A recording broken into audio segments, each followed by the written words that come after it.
그리스도의 풍성하신 은혜와 사랑이 늘 함께 하시기를 바랍니다.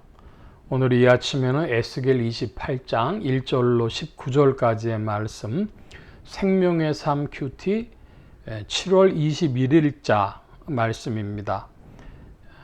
28장 1절입니다. 또 여호와의 말씀이 내게 임하여 이르시되 인자야 너는 두로 왕에게 이르기를 주 여호와께서 이같이 말씀하시되 내 마음이 교만하여 말하기를 나는 신이라 내가 하나님 자리고 바다 가운데 앉아있다 하도다.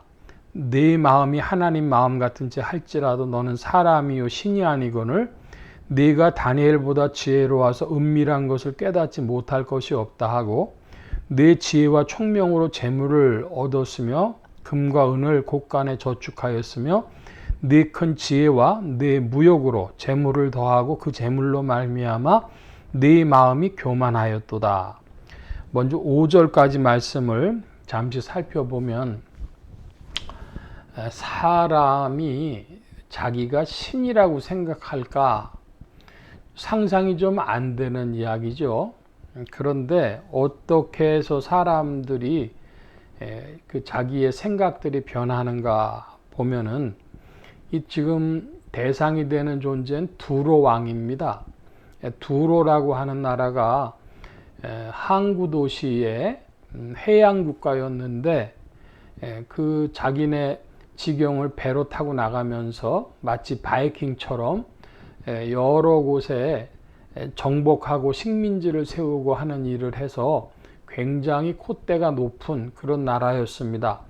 흔히 문명사에서 페니키아 문명이라고 부르는 곳 아니겠습니까? 그래서 두로 왕이 자신을 신이라고 생각했다는 겁니다. 그런데 너는 다니엘보다도 지혜도 없으면서 뭐 그렇게 신이라고 이제 거들먹 되는 것에 대해서 하나님이 말씀하시고 5절에 보면 네 큰 지혜와 네 무역으로 재물을 더하고 그 재물로 말미암아 내 마음이 교만하였도다. 돈이 많으면 사람이 교만해진다 하는 것입니다.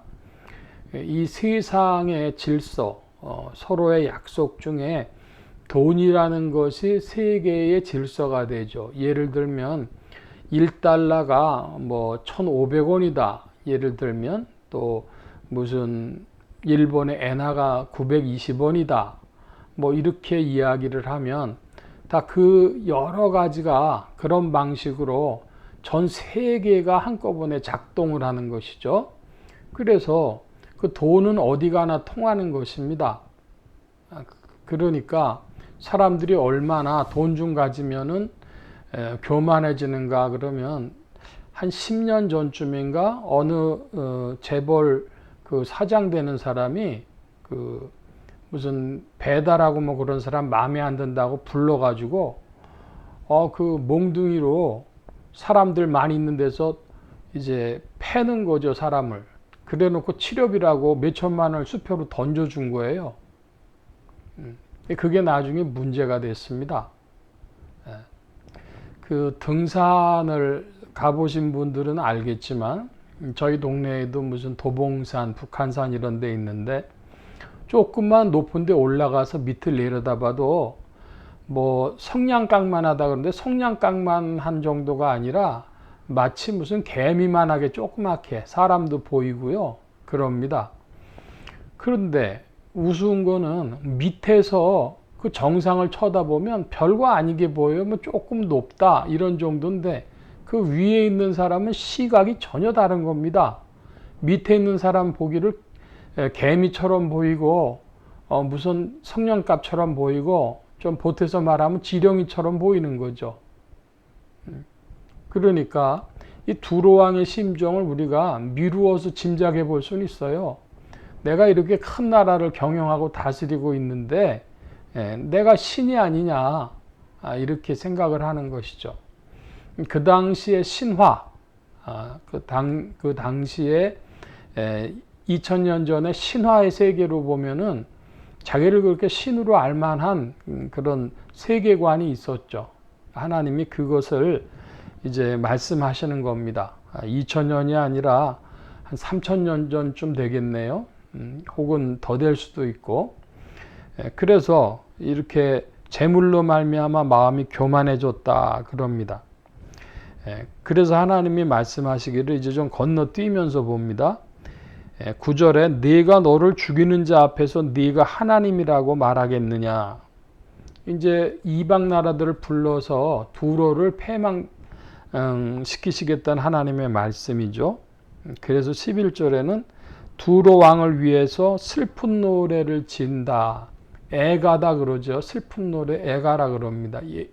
예레미야 애가 하는 것처럼 슬픈 노래를 짓는데, 여기 14절 말씀에 보면 너는 기름 부음을 받고 지키는 그룹이며 어떤 영적인 존재를 표현하는데, 그러니까 그 교만한 자들의 배경에 우리가 말하는 사탄, 마귀가 이제 자리 잡고 있는 것을 말씀하는 겁니다. 15절 네가 지음을 받던 날로부터 내 모든 길에 완전하더니 마침내 내게서 불의가 드러났도다.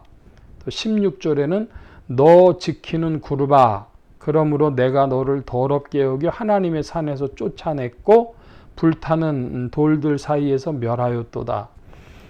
이 말씀을 보면 두로 왕이 그룹이고 또 지음받던 날로부터 완전했는데 불의가 나타나서 쫓겨났다. 그것이 아니고 두로 왕이 가지고 있는 그 교만한 마음의 배경에는 마귀가 사탄이 있다 이것입니다.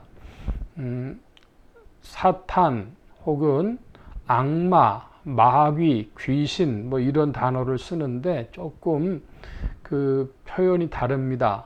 어떻게 이야기를 하냐 그러면 악마는 사탄을 말하는 것이고 마귀는 귀신들이라고 말하는 방식이 있어요. 이거는 주로 천주교에서 그렇게 이야기합니다. 천주교나 기독교나 동일한 것은 우리가 아는 홀령 혹은 귀신의 존재는 인정을 하지 않습니다. 그래서 천주교에서 이야기하는 마귀는 우리 한국 문화 정통에서 말하는 귀신, 홀령 이런 걸 말하는 것이고 악마가 그들의 우두머리인 것을 말하고 즉 이것이 사탄입니다.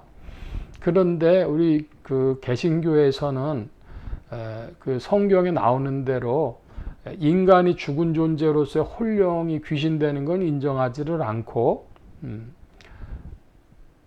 이제 그 귀신은 이라고 하는 단어는 계속해서 데몬이 번역이 되어 나오는데 그 귀신들의 우두머리를 마귀라 이렇게 이야기하는 것이죠. 그러니까 천주교의 마귀는 귀신이고 그들의 우두머리를 악마라고 부르는데 우리 개신교 성경에는 악마라고 부르는 게 없고 마귀라고 부르고 귀신이라고 부른다.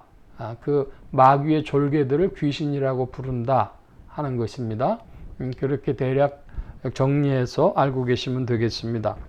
17절에 내가 아름다움으로 마음이 교만하였으며 내가 영화로움으로 내 지혜를 더럽혔으며 사람이 그 교만하고 그 지혜가 간악하고 한 일은 다 그 근거가 있죠. 아름답고 영화로워서 그러니까 다른 사람들보다 좀 낫다고 하는 것이 꼭 그게 좋은 것이 아닐 수 있습니다. 재능이 뛰어나다든지 뭐 공부를 좀 잘한다든지 외모가 출중하다든지 그런 것 가지고 그 사람이 그 한국말로 패가 망신하는 원인도 될 수 있는 것입니다.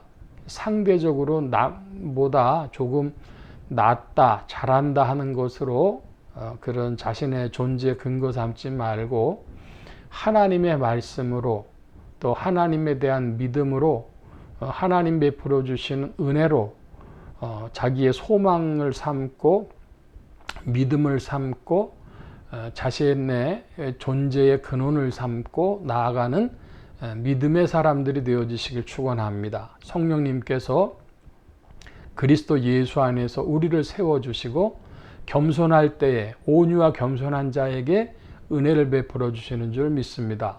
오늘 말씀 여기까지 봅니다. 기도합니다.